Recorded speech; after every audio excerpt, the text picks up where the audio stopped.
Bom, vamos conversar então com o Ricardo Couto, que está aqui conosco. Couto, a gente mostrou agora há pouquinho uma confusão lá na Comissão do Senado, antes da palavra do advogado-geral da União, que estava lá para defender a presidente Dilma, que é o Eduardo Cardoso, que era ministro Zé Eduardo Cardoso, ex-ministro da Justiça. Bom, desse primeiro momento, primeiro embate, que avaliação você fez disso?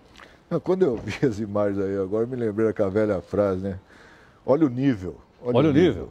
É o que temos, sabe? Esse é o retrato do nosso Congresso.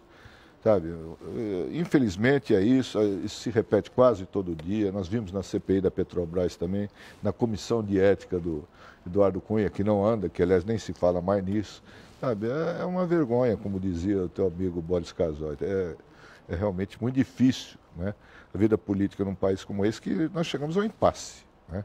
Qualquer que seja a saída encontrada agora, impeachment ou não impeachment e tal, vai ser muito difícil governar o país. Ou se a Dilma continuar, ou se entrar o Michel Temer, vai ser igualmente difícil com esse Congresso. Esse é o grande problema. Com esse Congresso, com esses partidos, é muito difícil governar. Couto, eu queria que você comentasse um pouquinho da fala do Eduardo Cardoso, que a gente vai mostrar aqui agora, tudo bem? Vamos. Vamos mostrar então a fala. Ok, podemos mostrar então a fala do ministro Cardoso? Vamos lá.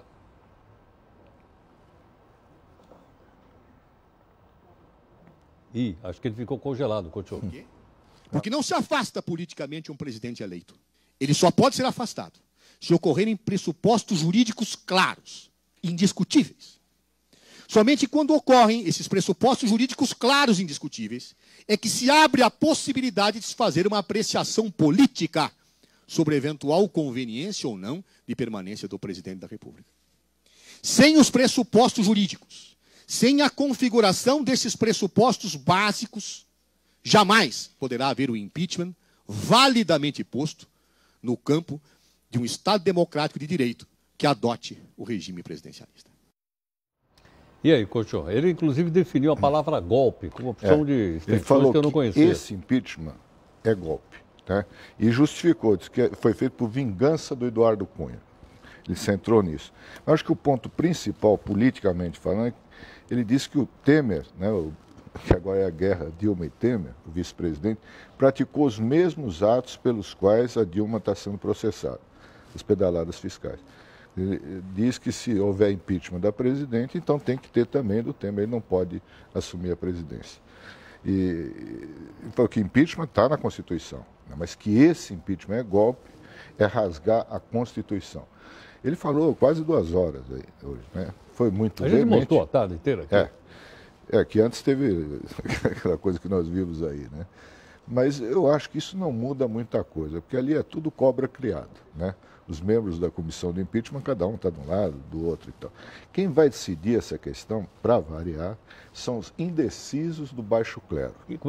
Como é que é? Indecisos do baixo clero? O que é exatamente o indeciso do baixo clero? É uma escola de samba muito famosa em Brasília, no Congresso Nacional, que são aqueles que ficam em cima do muro até o último momento, para resumir a história em português, claro, para ver quem dá mais.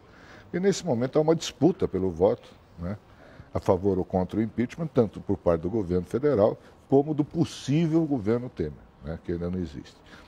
Agora, quando eles disputam esse pessoal do chamado baixo clero que você citou, qual é a moeda? Como é que eles convencem o cidadão a ir para um lado ou ir para o outro? Aí tem duas coisas. São programas partidários, ideologias políticas ou não? Imagina.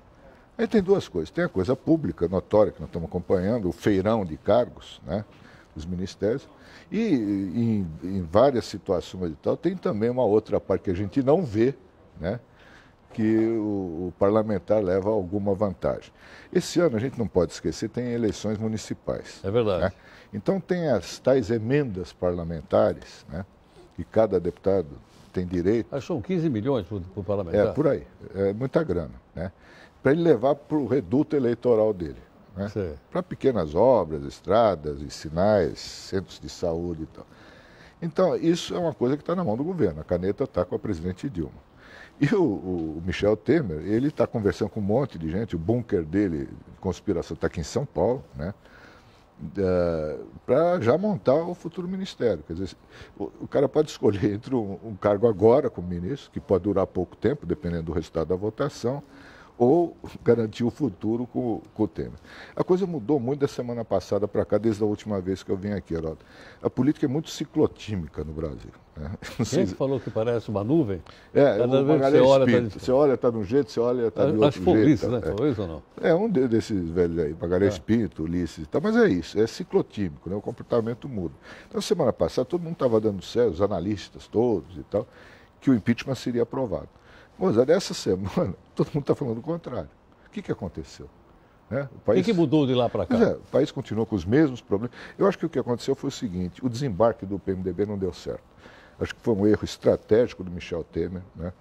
Qual era a ideia dele? Né? O PMDB desembarca e há uma debandada geral da base aliada. Isso não aconteceu. E o que é pior, o Temer não conseguiu unir nem o PMDB, que era para sair todo mundo. Dos 7 ministros, 6 ainda estão lá. Até agora, até a hora que começou o jornal, eles continuavam lá. É verdade. Né? E mais, tem um fato novo hoje, eu tenho que anotar. Sabe que eu sou do tempo do Faustão, né? Tem que estar tudo anotado. Tempo de quem? Do Faustão? Não vê que ele está sempre com o papel na mão? Para não esquecer.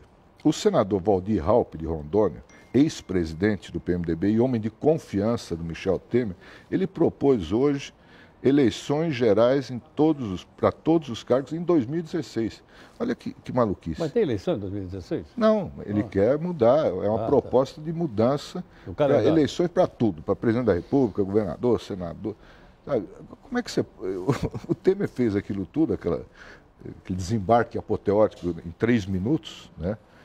Para provocar uma debandada dos outros partidos.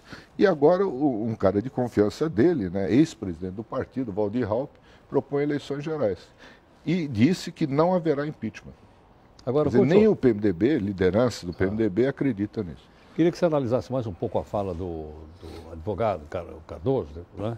Destacando aí pelo respeito, né, que é possível fazer num regime presidencialista. Dá uma olhada. Por quê? Porque não se afasta politicamente um presidente eleito. Ele só pode ser afastado se ocorrerem pressupostos jurídicos claros, indiscutíveis. Somente quando ocorrem esses pressupostos jurídicos claros e indiscutíveis é que se abre a possibilidade de se fazer uma apreciação política sobre eventual conveniência ou não de permanência do presidente da República. Sem os pressupostos jurídicos, sem a configuração desses pressupostos básicos, jamais poderá haver o impeachment validamente posto no campo de um Estado democrático de direito que adote o regime presidencialista. Quanto tempo ele falou? Quase 2 horas. 2 horas. Né? A gente vê que ele falou que não pode ser um julgamento político, mas a defesa que ele fez também, que na verdade foi um discurso, né, foi muito política.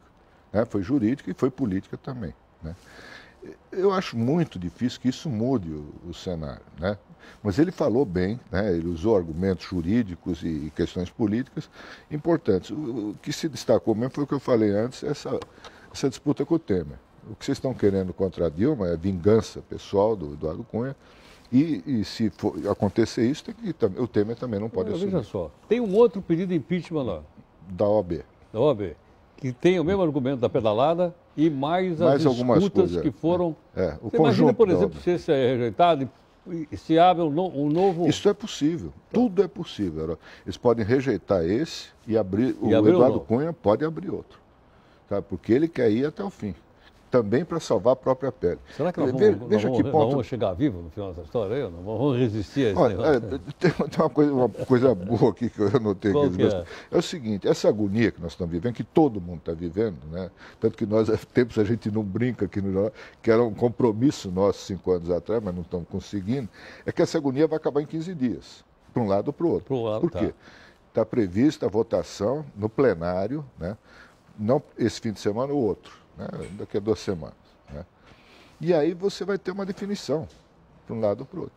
O que não dá para continuar é esse impasse político que nós estamos vivendo, porque o país não aguenta mais e a economia está desmontando de um dia, cada vez mais, de um dia para o outro. Continuamos daqui a pouquinho aqui no portal. Temos mais assunto. Tem mais assunto? Tá bom. Vê se faz coisa boa aí, né, meu? Eu tento, né? Mas está difícil. Tá bom.